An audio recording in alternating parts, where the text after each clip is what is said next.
everybody. We're running on a tight schedule. We want to have every possible minute of Dennis Prager. That's to fly back to be on the radio show in Los Angeles tonight. We have to leave. We'll be leaving here about 1:15. We want to squeeze every minute out.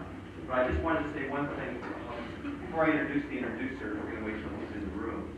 But I did want to say, if you've had something that's really bothered you about God, or about really a heavy question, you've never gotten a satisfactory answer from, even from me.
Thank you. That really was a warm Temple Thai welcome, so I appreciate that.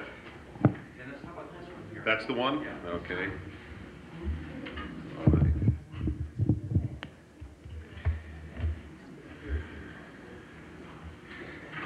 Okay, let me get the paraphernalia straight. Good morning, everybody, and thank you for coming. We have 2 speeches and a lot of dialogue to get through, so I'm glad to be here. I want to thank Rabbi Burke in particular for making this possible. I'm very touched at his response to my work, and from what I gather, please know I am very touched by his work. And seeing your faces, I suspect that you feel similarly. You're lucky.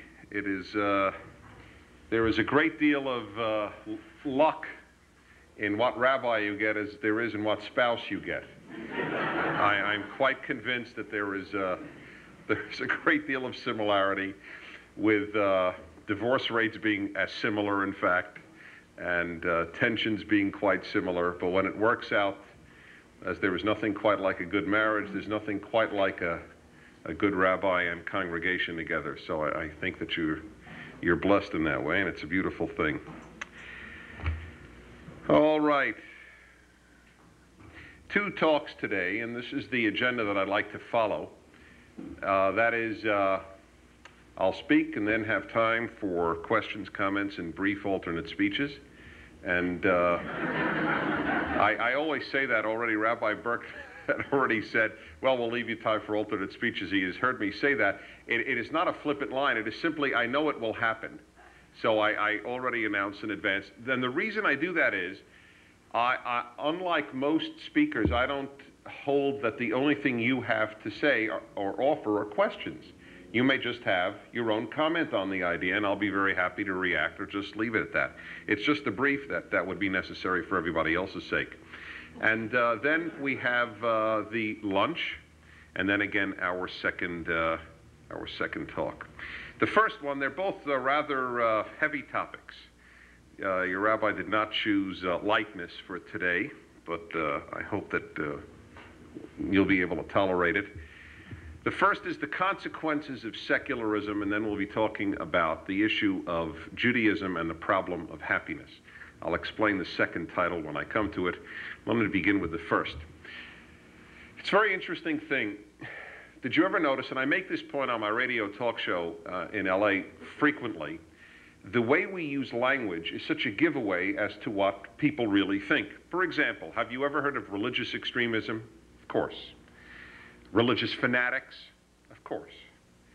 Now, you would assume, just on logical grounds alone, I imagine, that if you can have an extreme in one direction, by simple definition, you would have to be able to have an extreme in the other direction. So therefore, let me ask you a question. Have you ever heard of the label secular extremist? How about secular fanatic? You know why? Because to our reigning academic and media worlds, they're not possible. You can only be an extremist in religion. You cannot be an extreme in the other direction. It is not possible. That is why the two terms are never put together. And that is part of the problem and part of the importance of why I think it's so critical that I bring to people's attention, and that others involved in religion bring to people's attention, the consequences of secularism. If I were to come here, I could and be invited to give a talk on the consequences of religion. In other words, meaning some bad consequences. You would all sit here and the entire time go like this, yeah,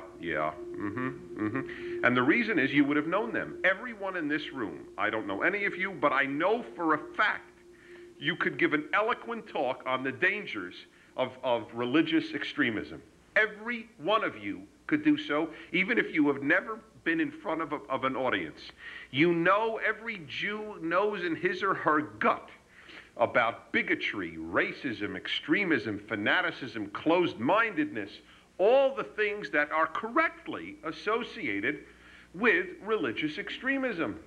We have been victims of it, we Jews. There are those among us who, unfortunately, are representatives of it. We are not, the Jewish people is not immune to diseases like religious extremism or religious bigotry. I think it is far less among us than among others, but maybe part of the reason is we're much smaller than others. I'm not absolutely certain as to why. Hopefully, though, the reasons are much kinder than that. At any rate, you can do that. But if I would ask you to get up, if I'd ask almost any American to stand up and say, okay, now that we have talked about what are the dangers of too much religion, let's talk about the dangers of too much secularism. It's brand new. It's a thought that had never occurred to anyone. Gee, that's possible? Put it in Jewish terms for a moment.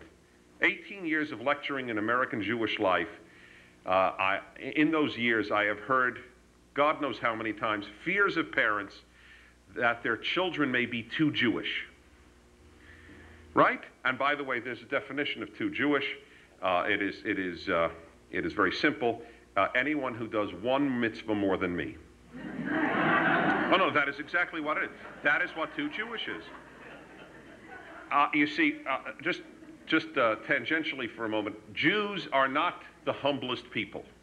We are not. Nobody can walk around thinking that of all the world's peoples, God chose us, and then walk around with this massive sense of, gee, we're nothing. That is not a danger among Jews. If you've ever had to serve a Jewish group at a hotel or fly as a flight attendant between New York and Miami, you will know that And in fact, I got this straight from a flight attendant years ago who was becoming anti-Semitic as a result of those flights. Jews do not walk around with their tail between their legs. And one of the things that exemplifies this is that every Jew has really, this is amazing to me, from the most left-wing Reform to the most right-wing Orthodox, this holds true. I am the quintessentially superb Jew. Anyone who observes more than me is a fanatic, and anyone who observes less than me is a goy. I have never met a Jew who in his gut did not believe that. So, returning to my point, a lot of people worry that their kids will be too religious, right? Oh, I can't send my kid to a Jewish day school, they'll become too religious, right? Or something to that effect. I've never met a Jewish parent who was worried that their child will be too secular. It's not a term even that occurs. How could you be too secular? It's like being too healthy, too wonderful, too handsome. That's impossible. You can't be too secular. And the reason for this absurd belief is that we have gone through a very secular brainwash in our lives. I want to tell you something about the secular brainwash before I actually speak of the consequences or the deleterious consequences of secularism.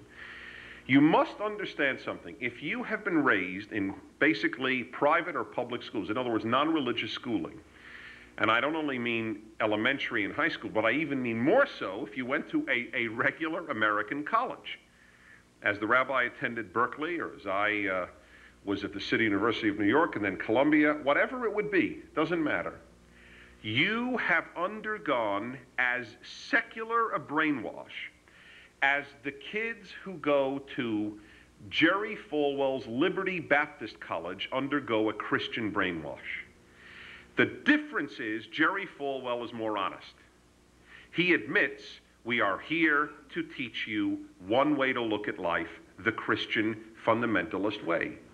Stanford doesn't admit it. Arizona State doesn't admit it.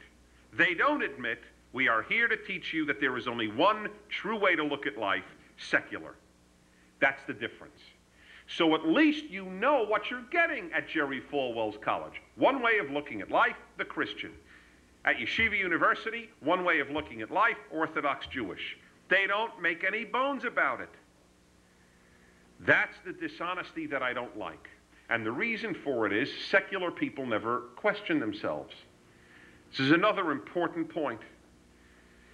Everyone I know, every time, in fact, anyone I ever meet who knows about my work will ask me at some point, whether it's on my talk show or just personal acquaintances, Dennis, you know, you speak about God, you speak about religion. You ever doubt God? To which my answer is an honest answer, daily. Okay? Then I ask them, do you ever doubt your secularism? They've never been asked the question. Any one of us, any religious person I know who is outside of a monastery lives with constant challenge to his or her beliefs. Constant. From television, from movies, from magazines, from newspapers, from children, from friends, from peers, from work, and certainly from education. Secular people, never challenged. Never. That's why whenever I have debated atheists publicly, I felt like a bully. And I'll tell you why. I always win, but I not only win, I devastate them. And I'll tell you why. It's not just because I'm a good speaker, I admit that, but that's not the major reason. No. I want to isolate the honest issue. I'll tell you why. The issue is I know all of their arguments. They know none of mine. That's why it's unfair. It's as if they have both hands tied behind their backs. The secular vision of the religious person generally is a moron. Generally, we're morons. We're intellectually handicapped. We are emotionally flawed, and we need a crutch. But if we don't bother anyone with our crutches, we're tolerable. That is the general secular view of religious people. That is what I got at Columbia. That is what you will get at Arizona, wherever it will be. It doesn't matter. That is the prevailing belief. Religious people need it. They need a crutch. They're emotionally handicapped. And anybody who truly thinks rationally will have a secular view of life. That's the brainwash that is undergone. America today, in terms of its media and academia, is as unidimensional in its secularism as medieval Europe was in its Catholicism. Everybody walked around knowing there is one way of looking at life, the Catholic, the church. Today, everybody knows. That's why it's not even discussed. That's why you can't be too secular. Could someone in the year 1320 have been too Catholic? Of course not. The more Catholic, the better. The more secular, the better. And there is no group who believes this nonsense as much as Jews do. The reason for this, there are a number. Among the reasons are as follows. Jews are overwhelmingly, in terms of proportions, the most highly educated ethnic group in America, or religious group. And it stands to reason, therefore, the more higher education you get, the more you've gone through a secular brainwash, the more secular you will be. And what gives a Jewish parent more nachas than a child at Stanford? Nothing. That is Jewish nachas. No, that is how Jewish parents define joy in life, to be able to say, my son or daughter at Harvard, Stanford, Yale, Berkeley, whatever it'll be. And if they got a PhD, LLB, or any other, so long as there are initials after a Jewish name, that is what counts. That is, Jews live for initials. Now, one of the prices we pay for worshiping initials is that we have to go through something to attain those initials, and that is secular education. So we are the most secularly brainwashed, is one reason. Secondly, the worst possible thing that most Jews think you can become is Orthodox. Orthodox is a dirty word. Why this is so is really subject for another time, but among most Jews, the religious equals Orthodox. Orthodox equals bigoted, terrible, and worst of all, like my grandfather. See, that's the real point that is involved. It's emotional and psychological. Why did that happen? Anyway, it's emotional and psychological, these barriers. I want to run as far away from the shtetl and be as acceptable as possible to modernity. That is what Jews feel deeply. So that when you tell a Reform Jew, for example, most Reform rabbis today keep kosher, it's a terrible jolt. It is a very, it doesn't, somehow it shouldn't be like that. Are our rabbis becoming Orthodox? This Reform temple has once a week tefillin laying minyan. What's happening? Oh my God, are you becoming Orthodox? I am sure that there are Reform Jews who feel that way. I have a motto in life. Everyone in the world is Orthodox, just in his own way. Secular don't want to change secular, liberals don't want to change liberalism, conservatives don't want to change conservatism, Protestants don't want to change Protestantism. People want it the way it was, whatever it will be. Whatever the reason, Jews in particular are secular and believers in secularism. One final obvious reason is we have been so hurt by religion in the past, particularly Christianity, that Jews think the opposite of Christianity is good. It's like saying, if we have died of cancer, then clearly the opposite of cancer is good. What is the opposite of cancer? I don't know. but theoretically, that would be it. The opposite of Christianity is secularism. We love secularism. That is the Jew's mind. The fact that Nazism and communism are secular doesn't seem to disturb Jews. This you never hear. Yeah, I always hear, look at all the evil done by religions. I never hear, look at all the evil done against religion, by ideologies that are secular. Far more people have been murdered and tortured by secular ideologies than by religious ideologies. Nazism and communism have murdered and tortured far more people than all religions in the world combined. But this, again, it's never taught. When I say this to college students on sophisticated American campuses, it is clear to me it is the first time they have heard such an idea, that secular ideologies can produce evil. And yet they do, yet they have. So, ladies and gentlemen, please understand why this is so critical. No one challenges secularism except Judaism. And please understand that Reform Judaism is as opposed to secularism in its principles as is Orthodox Judaism. You must understand that. You are religious Jews if you take Reform seriously. You must understand that, and you must call yourselves religious Jews. Now, what are some of the consequences of secularism? Before I give them to you, let me just say a word that's positive about secularism. I am not here to tell you that secularism is all bad. Not at all. There are some absolutely wonderful things about secularism. One of them, and by far the best, is with regard to government. So let me put my cards out on the table so you know where I'm coming from. I am passionately pro-secular government, including Israel. Including in Israel. I am for secular government, but I am not for secular people. It's a very big difference, and in this regard, Jews and others have fallen victim to their own rhetoric.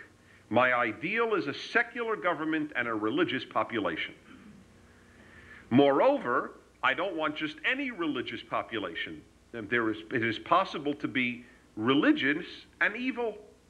In fact, I must tell you that a theme that I have just recently developed in my writing is that with the collapse of communism, which hopefully will endure, the greatest ongoing threat to Western democratic values will now come from a religion called Islam. I hate to say this because Islam has a better record than its present. But I have to call a spade a spade. This is painful for me, a religious person, to say. I have absolutely nothing inherently against Muslims, but we have to look at the facts of the world today. And Islamic civilization today is being taken over by those elements in Islam that loathe the human rights and democracy that the Western world is noted for. So I am not here to tell you secularism absolutely stinks, religion is unquestionably good. And we have our own. I believe that Meir Kahane is our answer to the Muslim fundamentalist. I have no more regard for him than I do for the followers of Khomeini. Okay? And so I want you to understand, if you reject any of my arguments today, don't do it on the basis of a stereotype that somebody came in and said all religion is good and all secularism is bad.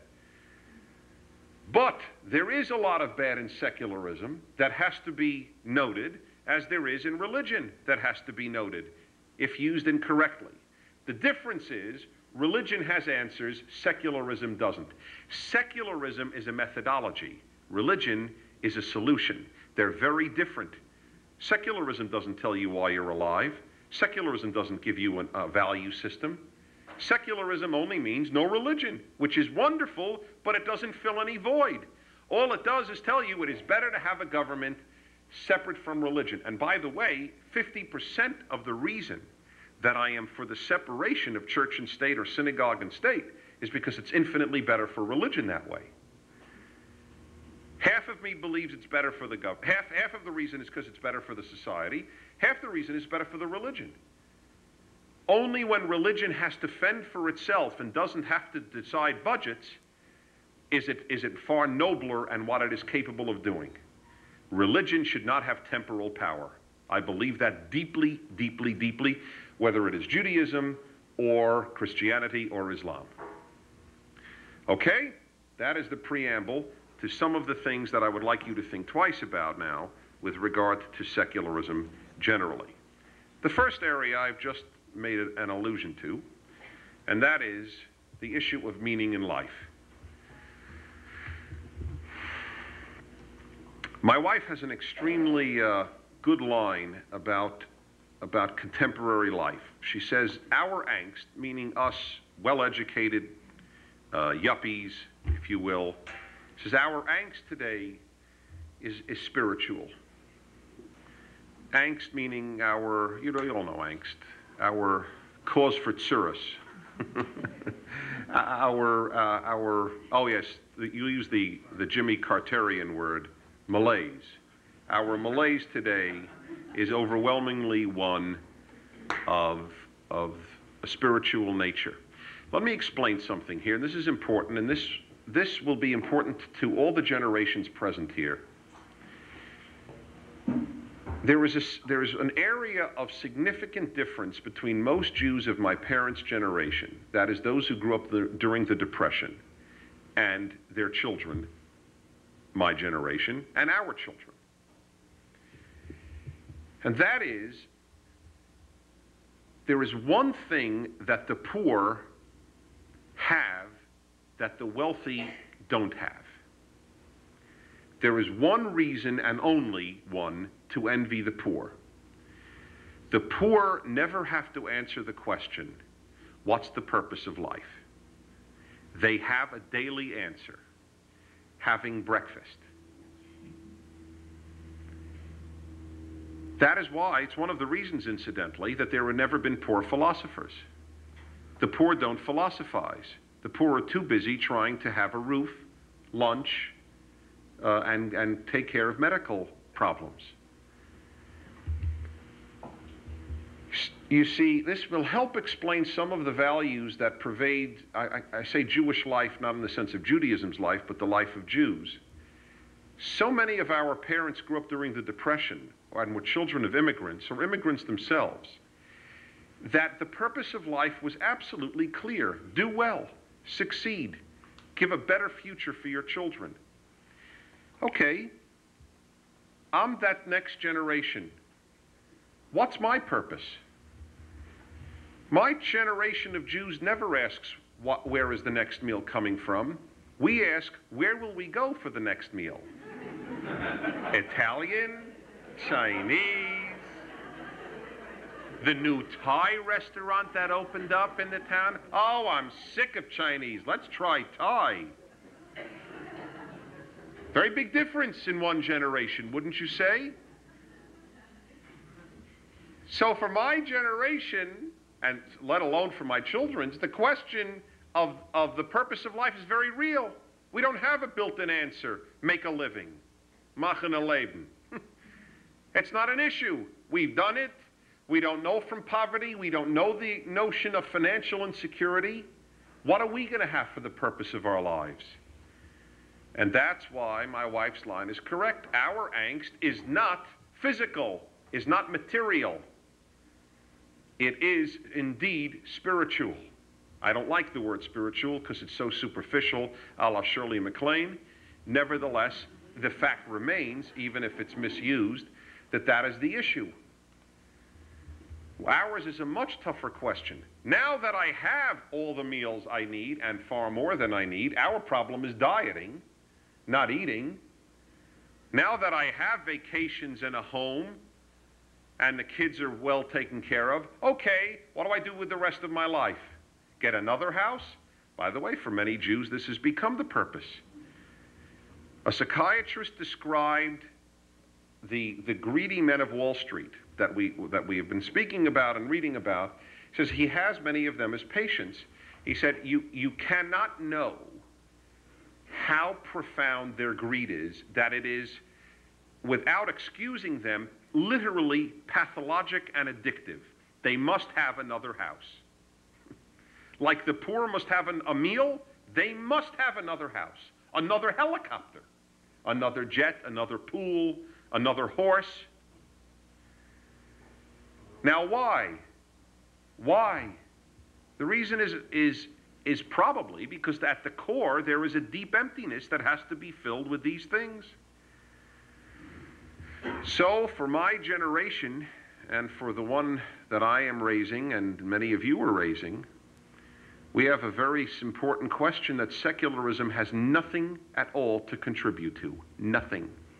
Secularism has no answer to what are we doing here, why are we here, what should we do, why should we live, what is the purpose of anything, is there meaning, when we die what happens? Nothing. Secularism has nothing to say.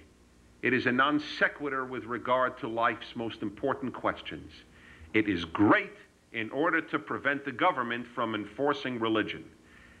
And for some Jews, that is their religion. For ACLU Jews, for American Jewish Congress Jews, their religion is preventing creches at City Hall. This gives them purpose in life. They are still fighting the battles of the past like it makes a big difference. Some of you may even feel strongly about it, but I'm telling you, if you do, it is a residue from the past. I couldn't care less if there's a creche at City Hall. What the hell does it matter to me? Does it impinge on my Jewishness, on my children's Jewishness?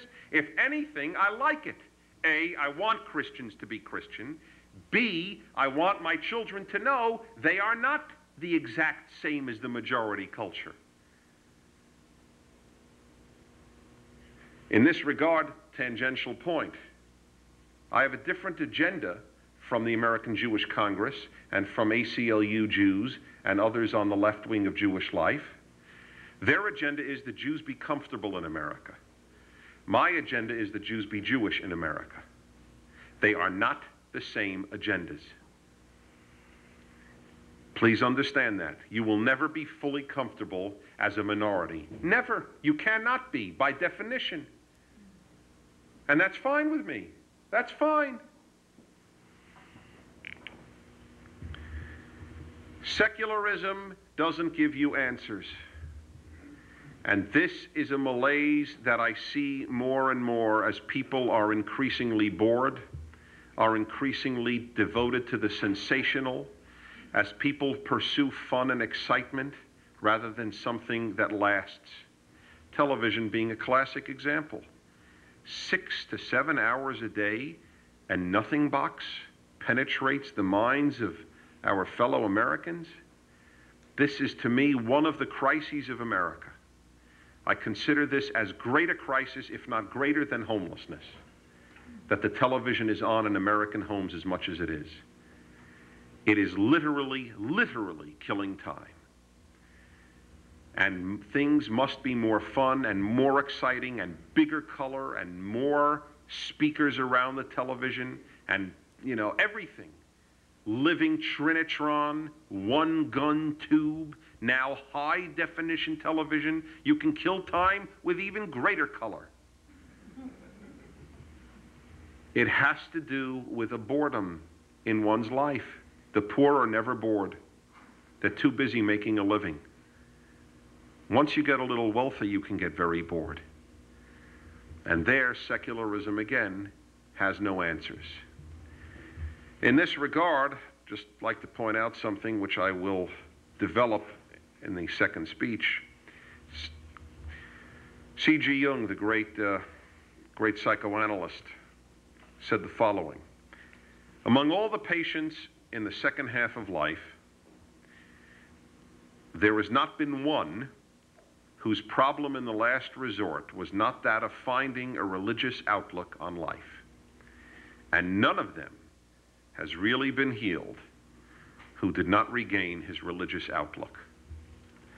I am a very big believer, truly, I'm a big believer in Freud, in psychoanalysis as well as psychotherapy. I think that it is critical for the healthiest person to know himself better. I would actually recommend therapy to anybody. What could it hurt to know yourself better? And it could probably only help. Having said that, psychiatrists can never tell you what to do when you leave the office. They can tell you the following are the obstacles preventing you from leading a healthier life, which is great. But they can't tell you what to do once you're healthier. In that regard, I have said frequently, I think it would be a very good thing, a healthy thing, if all rabbis, let's say, went to a shrink. But I also think that it would be equally healthy if all the shrinks went to shul. That is the point that I wish to make. Your psychiatrist needs this place just as much as you need your psychiatrist. But he doesn't know it. That's the difference. You know your secular need, he doesn't know his religious need. It's typical who has a religious need. It's the opiate of the masses, isn't it? Ladies and gentlemen, I am convinced, I truly believe this.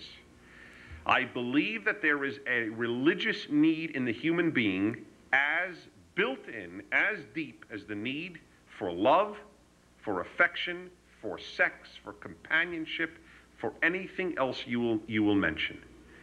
Just as deep, and if it's not filled, it will be filled by something else. The 20th century has shown us what it will be filled with. They are called Nazism and communism. That is one of the reasons I said earlier, I want a Christian country, in the sense that I want Christians to be Christian.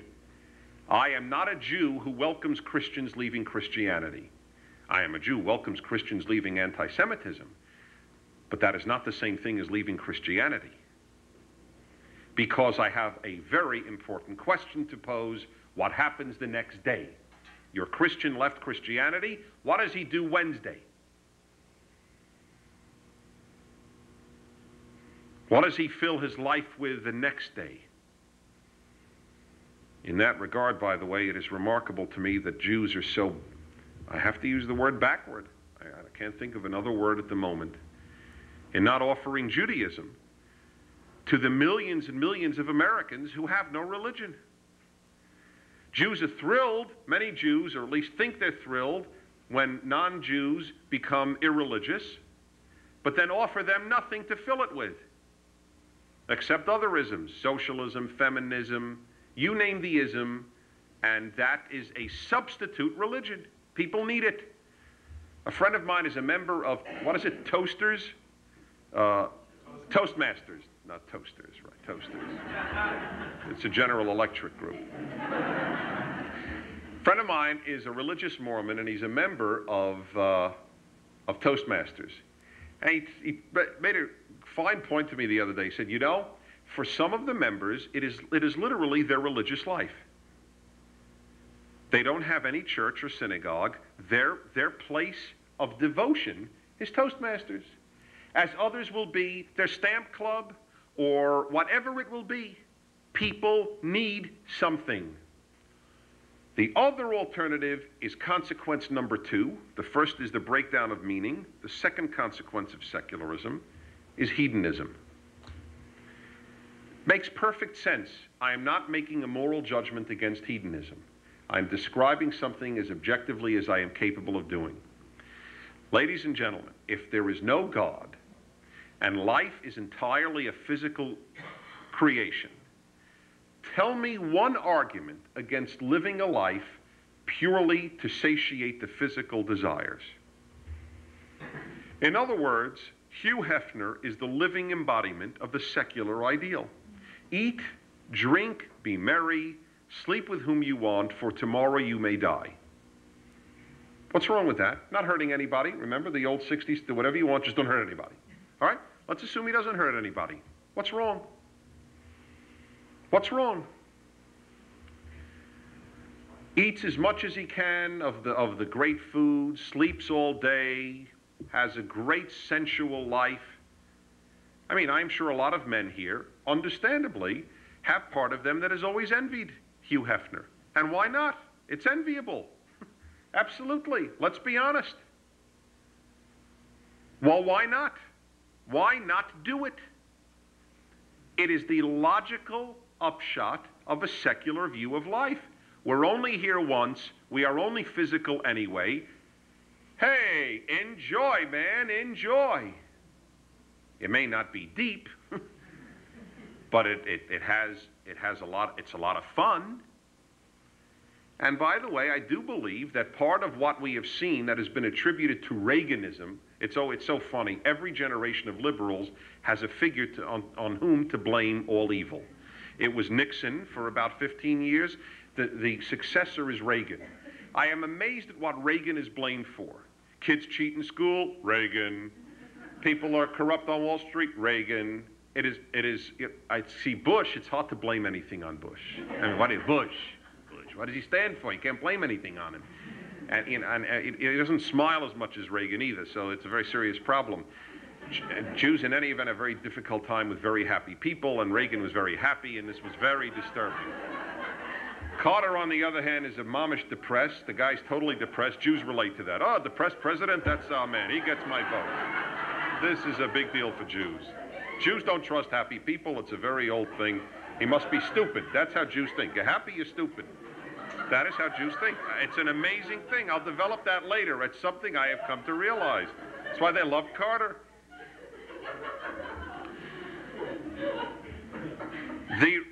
I think that the deeper reason for the hedonism, the self-indulgence of the last decades have been secularism. No matter who would have been president. The breakdown of religion leaves only one. If there's nothing higher than me, then I'm the highest thing in my life. For a Jew, there are three things higher than him: God, Torah, and Israel. If you drop God, Torah, Israel, you're the highest thing in your life. If a Christian drops Christ, who's left? That's all that makes sense. These are not religious people who are pursuing this stuff. I mean, one thing you'll have to say is overwhelmingly they're secular. Boy, are we happy to point out when a religious person does something awful. I wish to God that we would finally list about the secular. For example, this should hit you between the eyes. If you believe, as I do, that crime is the most serious problem in America, violent crime in particular, well, I would stake my entire reputation, I mean this sincerely, on the following test. What is the percentage of Americans that attend synagogue or church regularly? This is about 40%. Is that a fair number? 35%, 40%. Theoretically, then, if religion does not make people better, which is a common secular argument, it's just an emotional need or whatever. Theoretically, then, 35 to 40% of the rapists and murderers in our prisons should be regular church or synagogue attenders. Should have been. I'm not talking what became in prison. I don't think there's a single person in this room who believes that. So how could you possibly not argue that religious life makes people better? It doesn't make them perfect. It doesn't make them this most honest human being in the world. It makes them better. Some people get worse. Most people get better in America. I'm not talking about religion in Saudi Arabia. I'm not talking about religion in Latin America. I am talking about the United States of America. Most people in this country who are religiously active are better because they are religiously active. They know how to defer gratification. They know that there is something more important than immediate gratification. And as one guy I'll never forget, when I was younger, I always interviewed adults. I never believed that you had nothing to learn from people over 30. This is one of the secret weapons in my own growth in life. I never accepted the 60s as having almost anything valid to teach. And by thinking that whatever the 60s said was stupid, I knew usually what was wise. Because I truly believed, whatever it was, make love not war, drugs are a wonderful mind-expanding experience, youth know better than adults, don't trust over 30. I mean, many of you are from the 60s as I am. It was outside of civil rights. It was a horrible moral decade, horrible. We are reeling from many of its effects. And so this idea of interviewing adults was a very strong one in me. And I remember I was talking to a man in his mid-40s, and I was in my mid-20s. And I asked him, I've always been open with people privately, I'm even open publicly, but I asked him, I said, have you always been faithful to your wife? Because it's a subject that as a single man was of interest to me. The thought of eternal monogamy caused me sleepless nights. And I just wanted to know. I asked the guy this question. And he said, I'll tell you the truth, Dennis, I have always been faithful. Not that, however, I haven't been strongly tempted otherwise. So I said, so why haven't you done it? He said, well, this may not sound very noble to you, but I'm scared of what God would do. This guy was not orthodox, not conservative. He wasn't even active reform, but he had a strong religious sense that, it's in the Ten Commandments.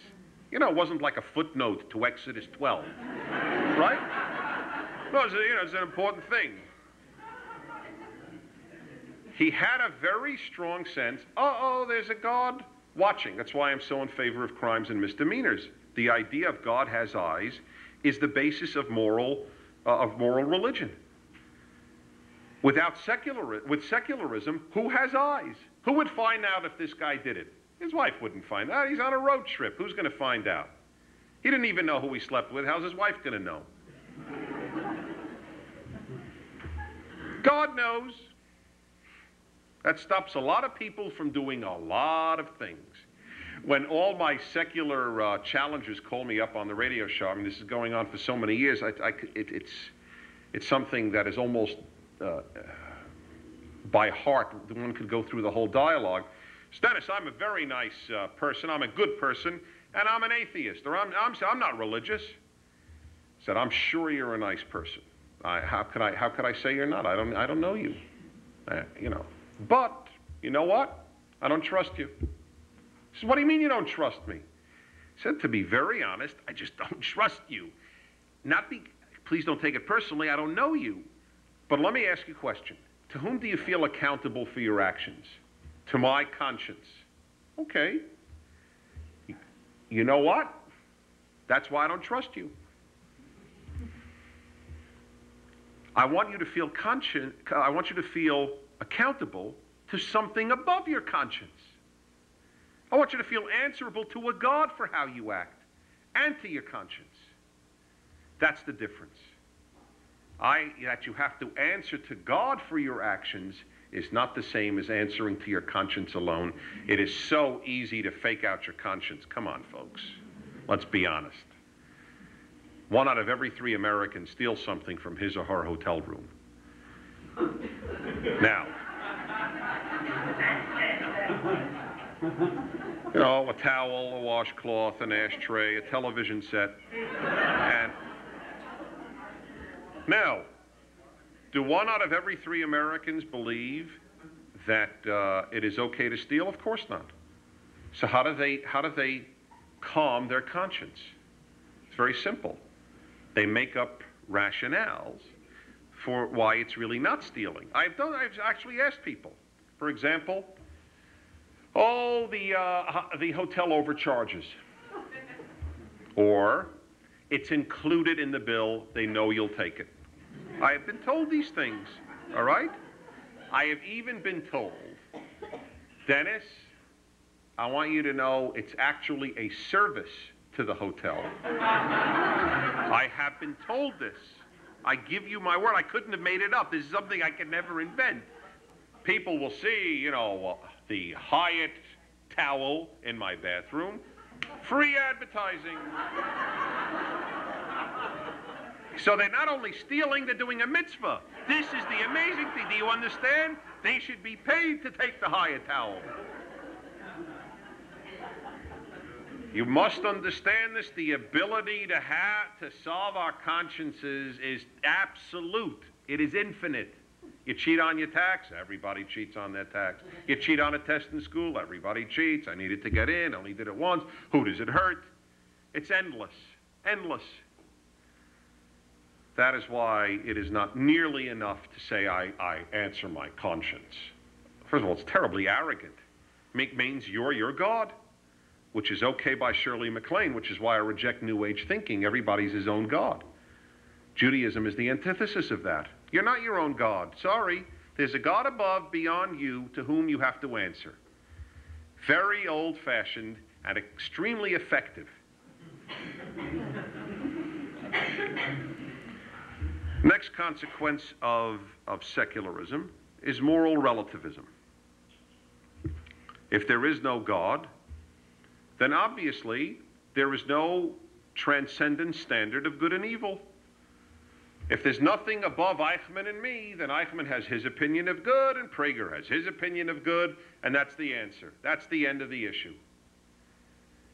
This is what your children and my generation as well have already been raised in.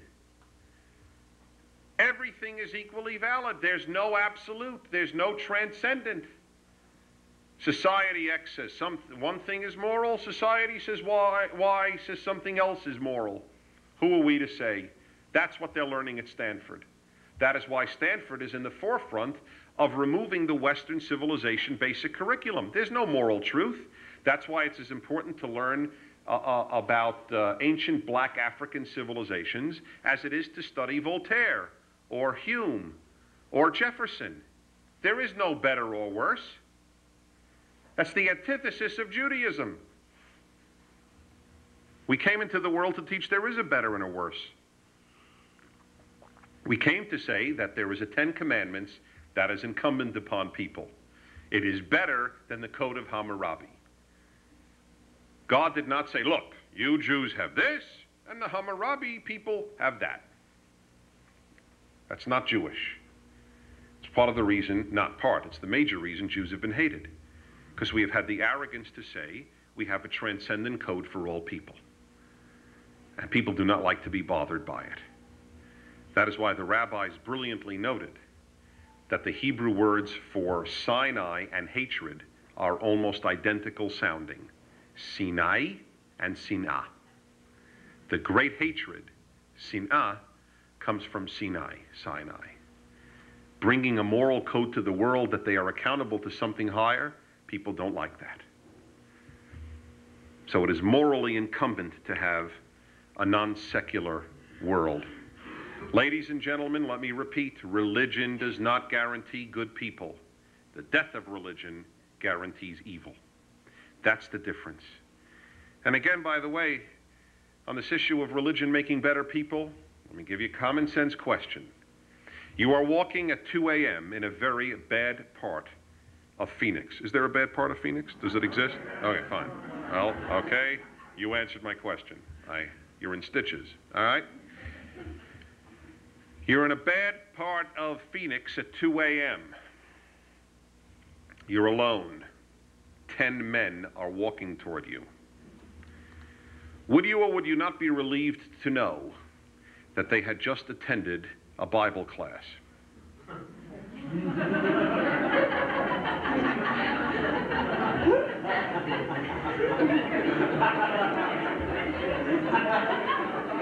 The next time you hear or think that cliche, religion doesn't make people any better, think of the dark alley analogy, will you?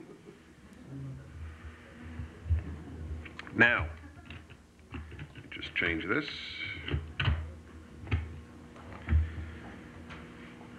Two final things, and then I can open up to you.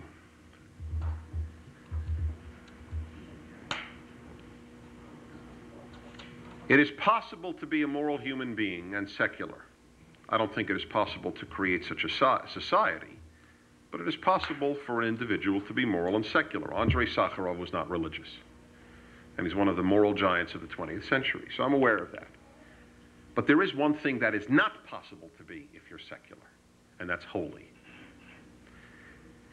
Secularism has involved the death of the holy. Nothing is holy anymore. Nothing. Not speech, not the body, not human life. Nothing's holy. The concept of the holy, you know, those of you who know from the old, I don't know Yiddish, but I do know a phrase that represents that sort of thinking. Pasnisht. It's not really it's not right. But it's not right in a moral sense. You don't say pasnisht about stealing. That's just wrong. You just say that's wrong. Pasnisht is, it's unbecoming of a Jew.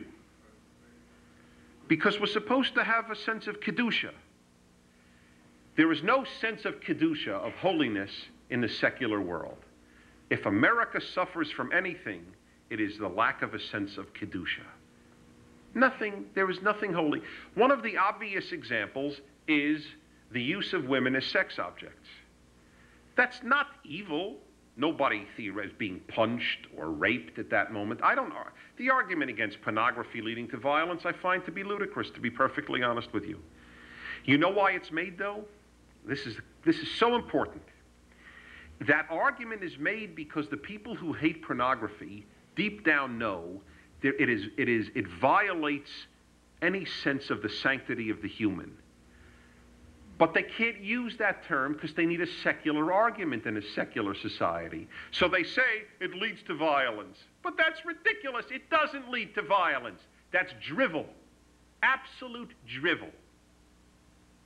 Nazis didn't have pornography, and they were very capable of doing what they did. The most violent countries in the 20th century didn't have pornography, communist and Nazi countries. Sweden is filled with pornography, and nobody gets shot, except the Prime Minister, Nebuch. It's just nonsense. It's nonsense. It isn't true. It's not true. The argument against pornography is one of Kedusha. The argument against the ads in the newspapers and on television is Kedusha. But there's no sense of Kedusha. The argument against MTV is of Kedusha. The religious human is repelled by those images not because they're evil. They're not necessarily evil. Nobody's shooting and killing and torturing. Some do. That's different. But it's not elevating. Kadosh means elevating, separating. Separating from what? From the animal in us. My one-sentence definition of Kedusha is that which elevates us from the animal-like to the godlike. But there is no reason in the secular world not to be an animal. In fact, if you are an animal, you're celebrated. Hugh Hefner was celebrated. In a society that had Kedusha, he wouldn't be celebrated. When Johnny Carson had Miss, I don't know, the Playmate of the Year on about 5 years ago, I almost never watch TV, but except on the road. Happens to be on the road. I've turned in Johnny Carson about 5, 6 years ago, and he has the Playmate of the Year on. Now, I'm not for censoring. I'm not giving any of those arguments. I'm merely saying, though, that it is so part of our culture to strip naked and appear in photographs that you can actually be on mainstream Middle America's most popular show. You see? And it's because there's no sense of Kedusha. It's not that these people are bad. Johnny Carson's not a bad man. The producers of this are not bad men. The people in those audiences were not bad people, but only the religious were offended by it. Only religious people. Oh, yes, some secular feminists as well, but they have no basis. Women as sex objects. So fine, so when Geraldo Rivera has Chippendale's male hunks on, okay? So is that the answer there too? Okay, well, now women can't say anything. See, now men are sex objects. Yay! We have now reduced both sexes. The answer to the women issue in a sex object is not to make men into sex objects. It's a rather remarkable answer. The answer is to cultivate a sense of Kedusha. But it's so violated so frequently. That's, by the way, the major reason I don't watch TV. It's very hard to protect your sense of Kedusha anymore. It's very hard. It's one of the reasons we turn off the TV for Shabbat. We turn off the stereo, the radio. I'm not Orthodox, but I believe deeply in Kedusha, deeply. That's the only thing that separates me from an animal. And that is what, in the final analysis, makes Judaism Jewish. There's no such thing as Jewish ethics. It's a ridiculous term. How would Jewish ethics differ from Christian ethics? Christians believe in stealing? Christianity teaches thou shalt murder? When a Jew says, hey, I take Jewish moral values, but I don't take Jewish ritual, what that Jew is saying is, I like ethics, but not holiness. Fine, but there's nothing Jewish about that view. And that has all been lost in our secularism. So, my friends, it is a terrible, terrible thing that we Jews have associated and we have identified and equated secularism with good, health, progress. There have been terrible prices to pay, and we are paying them daily. In the moral sphere, because of the breakdown of a transcendent ethic, and in the Jewish and holiness sphere, because there is just nothing sacred anymore.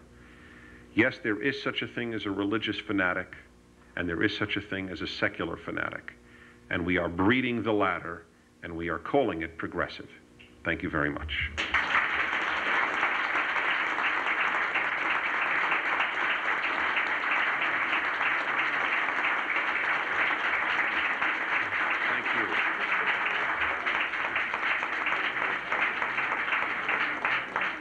Thank you very much.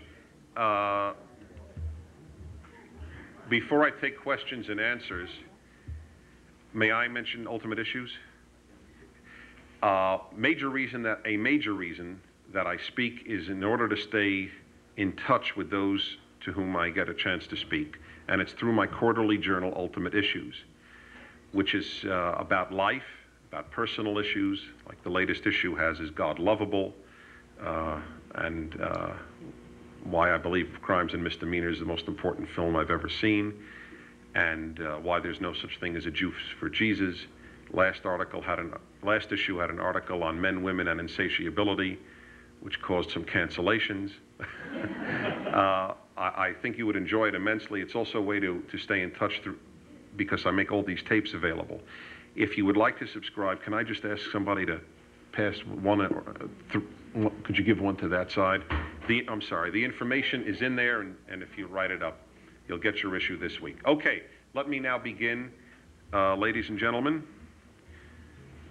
Anybody have a question or a comment or a thought? Yes, please, I'll repeat them. I wonder if our rising rates of alcoholism are related to the sense of emptiness. Are our rising rates of alcoholism related to the sense of emptiness? Oh, certainly in Jewish life. It is so obvious to me that the breakdown of Kedusha and law in Jewish life and religious belief is part of the reason for our rates of alcoholism growing. Joseph Telushkin and I, in our book, The 9 Questions People Ask About Judaism, I don't remember which one of us came up with the phrase, so I want to give us equal credit. But we wrote there, when Jews stopped making Kiddush, they stopped learning how to drink. Do you know that Judaism is probably the only religion where it is a sin not to drink? Did you know that? It is probably the only religion in the world wherein it is sinful to never have wine or alcohol.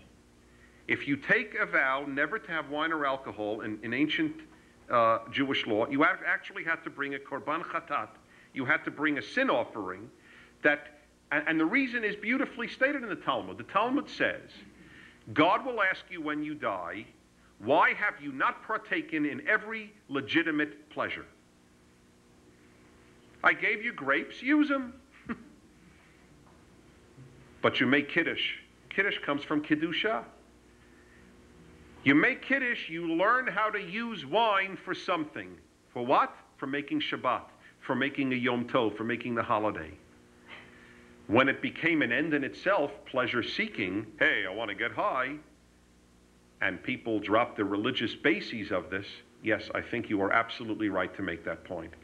Alcoholism among Jews was so rare that it was almost negligible in the past, especially among religious Jews. So I couldn't agree with you more. Yes? What kind of a talk show do you have? My talk show is a regular talk show wherein I speak and people call in, and I give a commentary on the news or on life. I vary 50-50 macro and micro, in other words, public and personal, and then people call in. It's on Saturday nights and Sunday nights on KABC.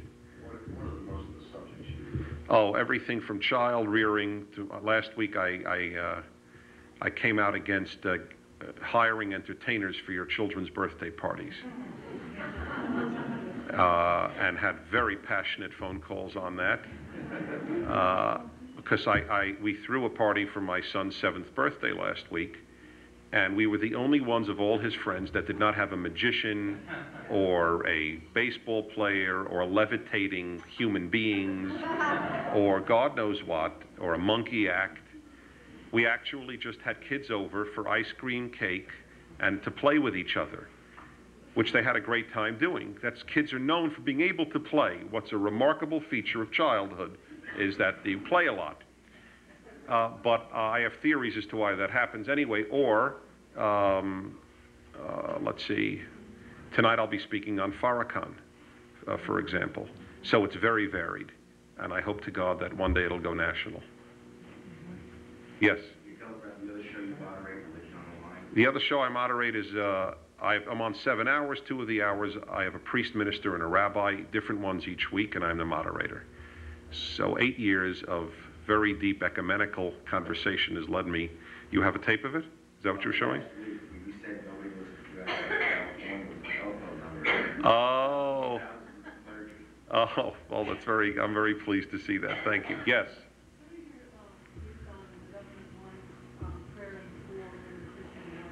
What is my view about, well, the government doesn't want, but about Christians who want prayer in the schools, of specifically Christian prayer?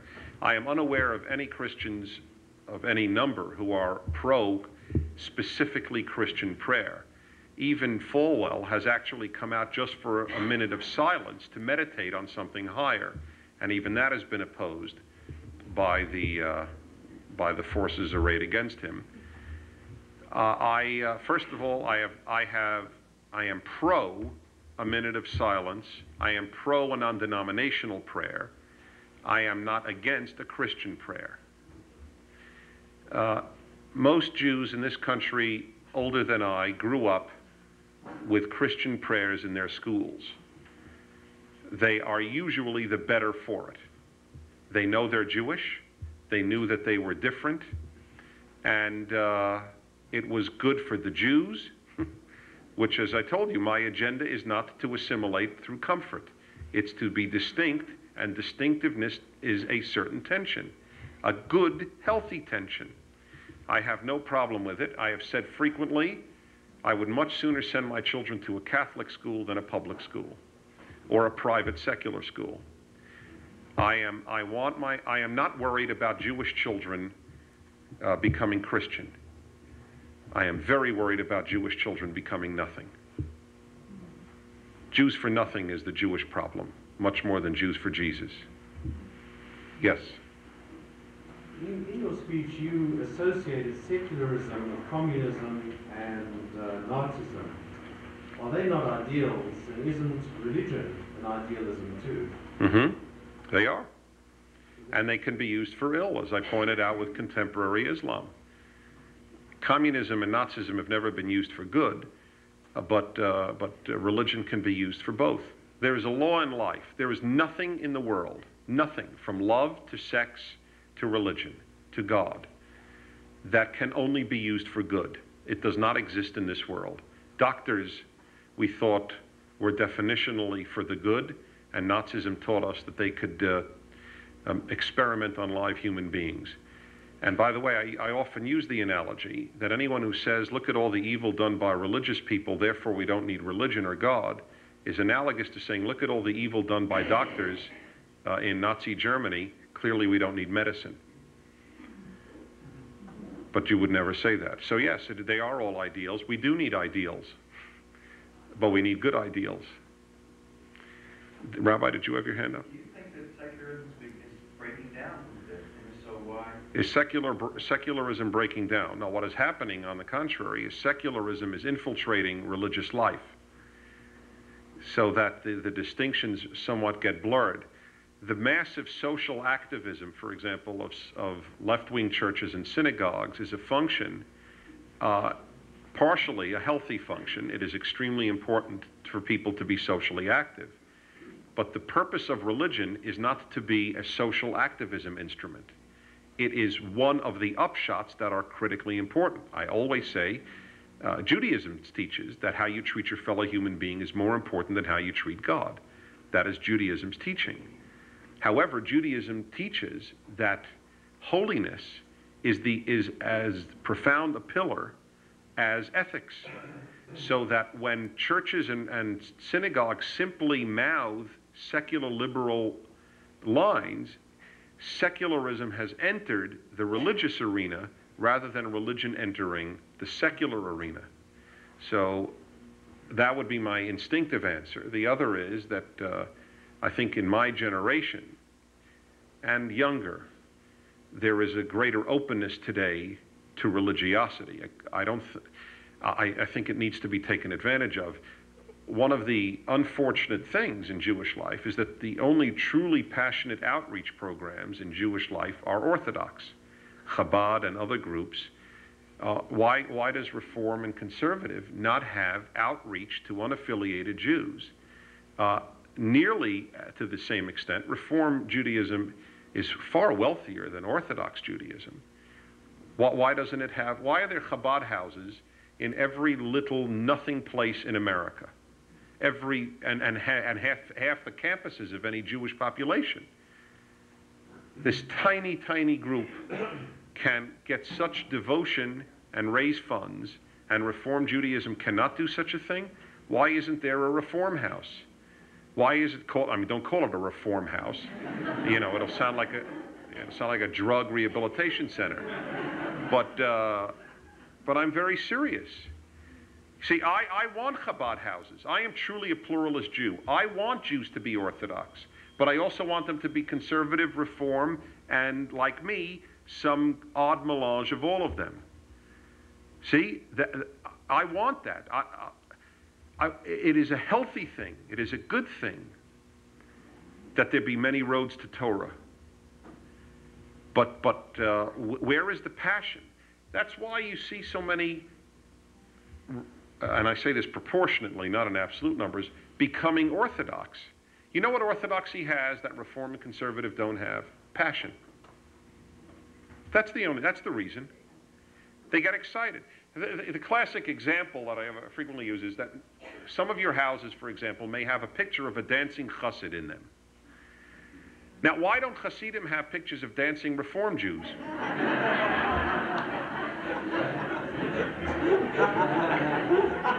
The answer is not because of a lack of ecumenism, though that might be it, but the real reason is Reform Jews don't dance. Reform Jews aren't getting excited about God. This is the record you dance here. Yes, no, I do believe that this place is exceptional, absolutely. But I'm giving you a generalizable statement that is true.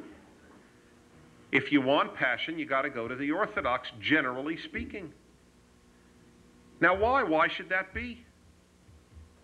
It's a serious question that you have to pose. To raise a child without reference to God, which to most Jewish parents who are well educated is a mitzvah.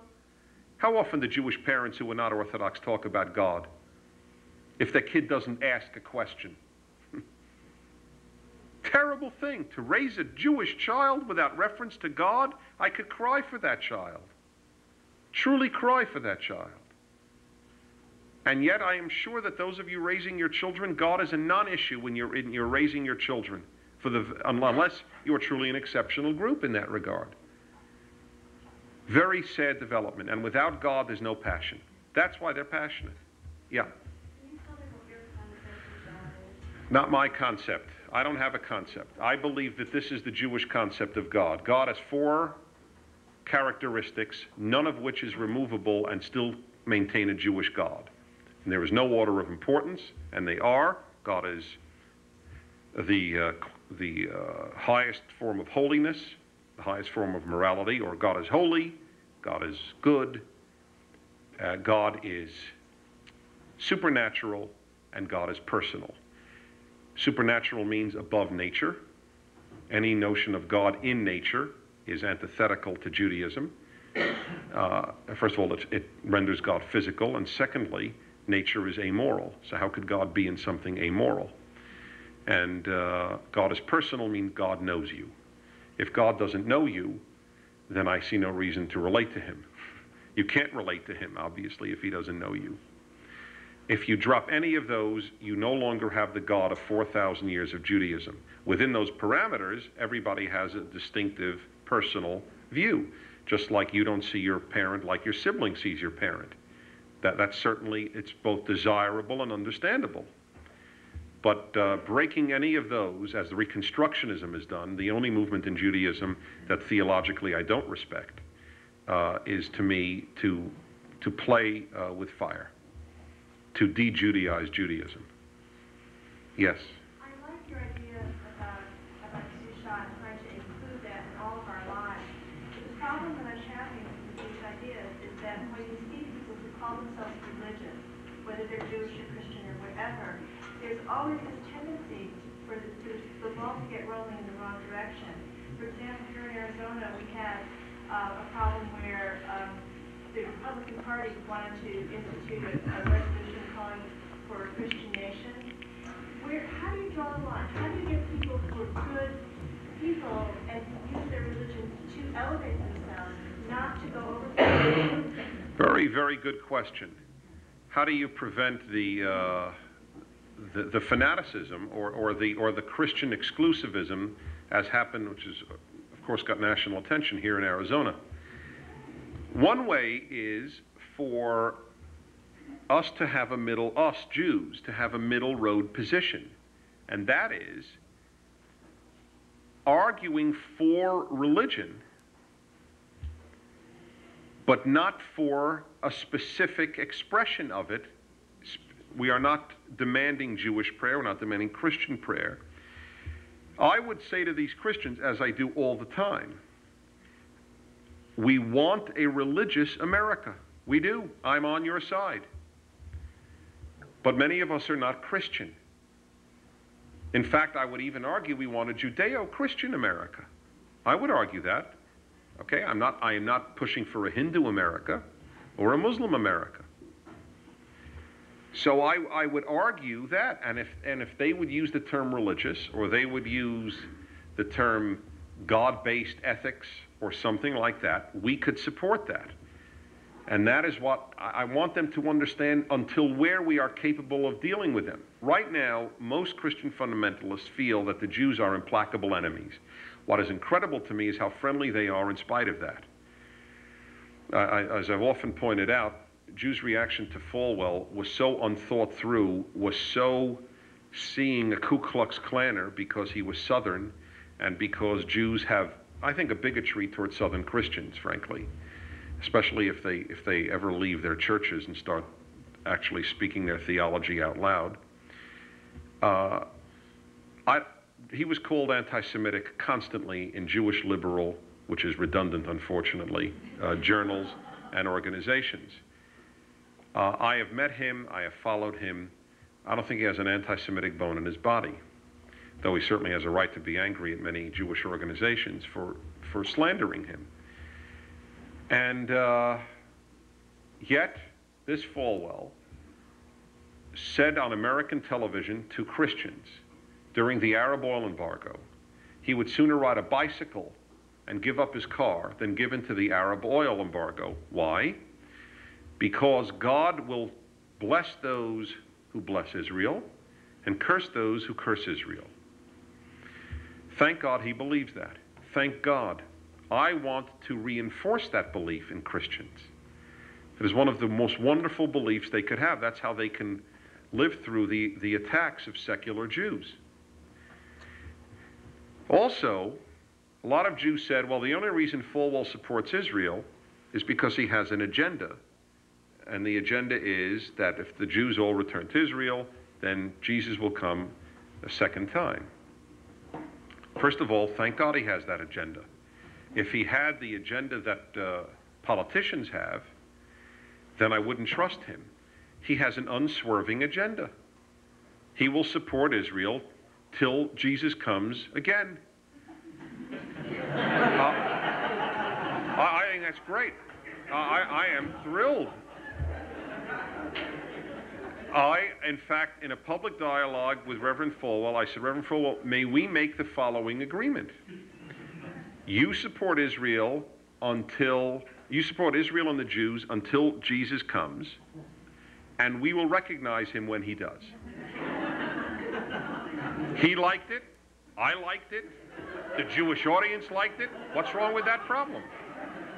It offends nobody and guarantees us, and we have everything right coming. He comes, you go, oh, okay, we were wrong. How do you do? It's a pleasure to know you. We made a mistake. You make a mistake. So you see, that's how, if Jews, we think a Yiddish cup, this is a smart cup, a Jewish head. Jewish heads in politics are not too bright. We react with our gut, not with our heads. We should try to convert these people to friends, especially when they reach out to us. So we say, you know what? Your problem. I spoke at the rally at Universal Studios against the Last Temptation of Christ. I was one of 2 Jewish speakers. The love and the warmth and the gratitude from fundamentalist Christians that this Jew received was overwhelming. Overwhelming. And of course, Jewish organizations were too busy defending Universal Studios, like they're a bunch of real pro-Jewish types. These non-Jewish, self-hating Jews in Hollywood are getting the defense from the Jewish organizations. It was an absolute schlock of a movie. The fundamentalists made a mistake in giving it attention. It was such a bad movie that it did, and it's so ludicrous. Here's my heart, and he takes out a heart. Is that a joke? Did anybody see that movie? That movie had more blood than Frankenstein meets Godzilla. You're bathing, swathing in it. Also, if Jews, again, didn't react with Pavlovian response, they would have realized the depiction of Jewish life at the time of Jesus was so negative. Every scene with Jews, we were bloodthirsty sacrificers and bloodthirsty, gold-loving, silver-loving Pharisee, which we are Pharisees, but they made the Pharisees look into this horrible stereotype. Jews should have been terribly offended by this film, terribly offended. Now, I'm not for censoring it, but I'm allowed to demonstrate. I'm allowed to say, Universal, you produced a piece of crap, you offended people needlessly, and we have something to say. Why couldn't Jews join with evangelicals about Piss Christ?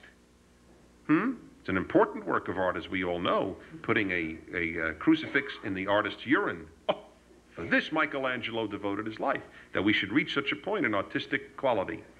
By the way, this is another example of secularism.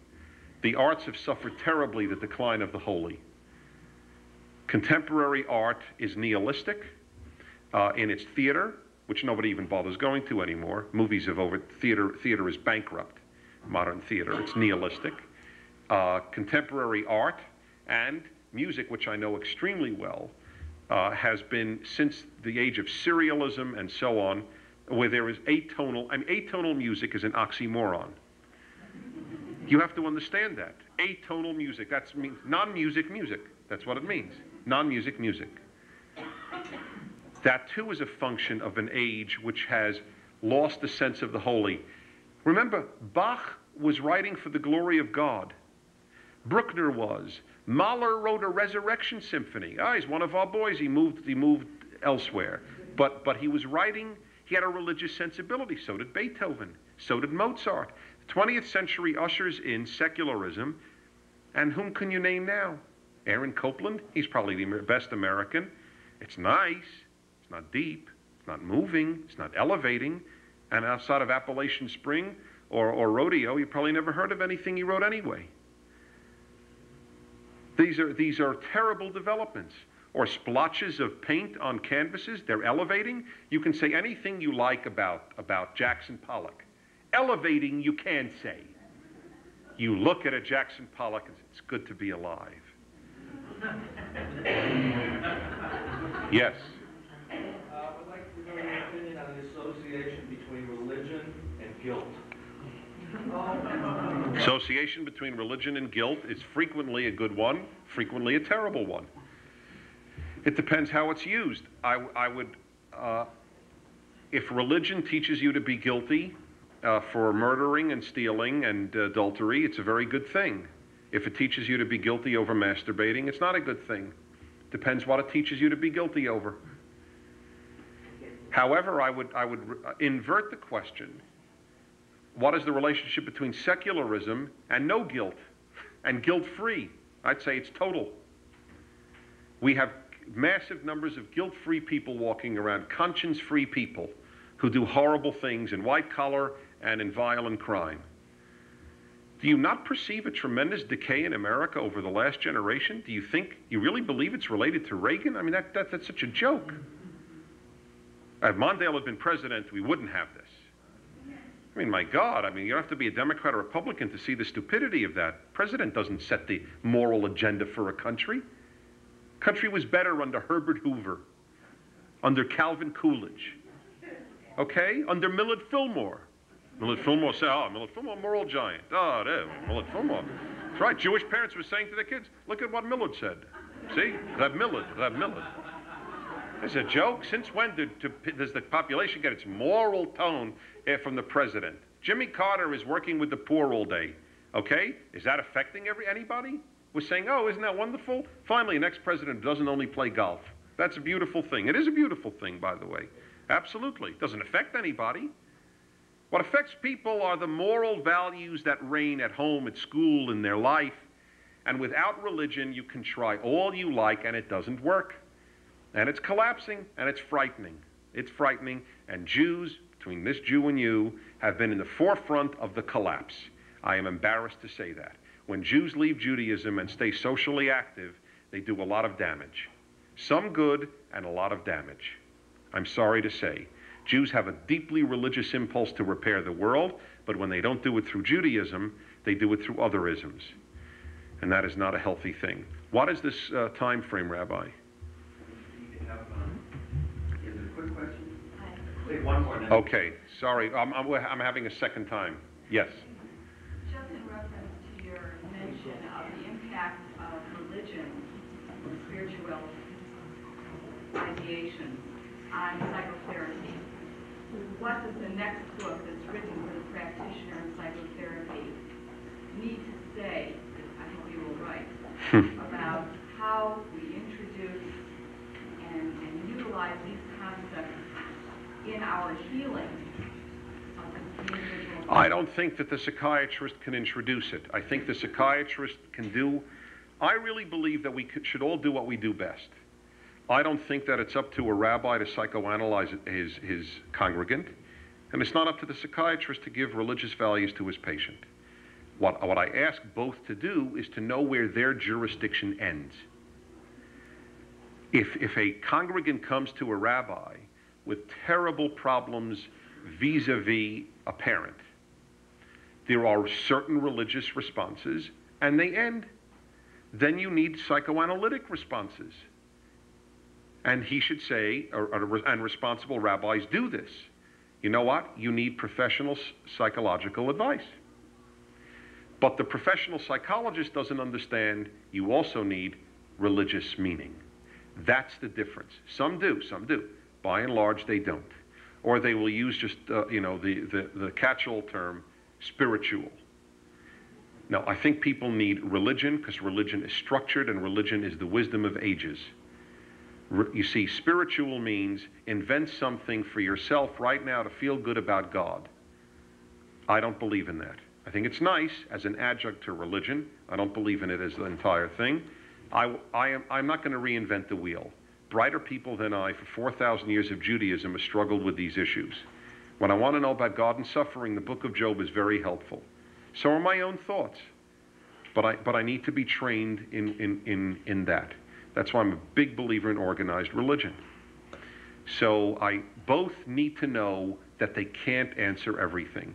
I'll just conclude. I remember I was dating, when I was in college, or in graduate school, I was dating a girl. At that time, we were still referred to each other as girls, boys, and so on. But, I'll never forget, I saw in a newspaper, by the way, somewhere, they wrote somewhere in a feminist journal, they listed a book, an anthology of poetry by Anonymous, a 6-year-old woman.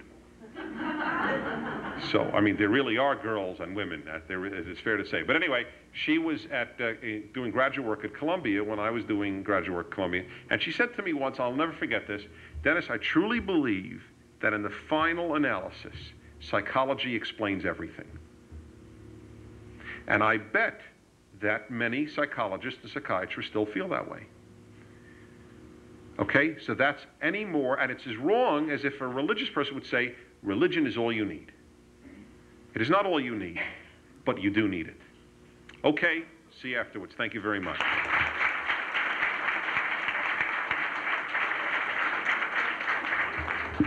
Let's proceed right away. We have 45 minutes for our brunch, so let's go right in and get started.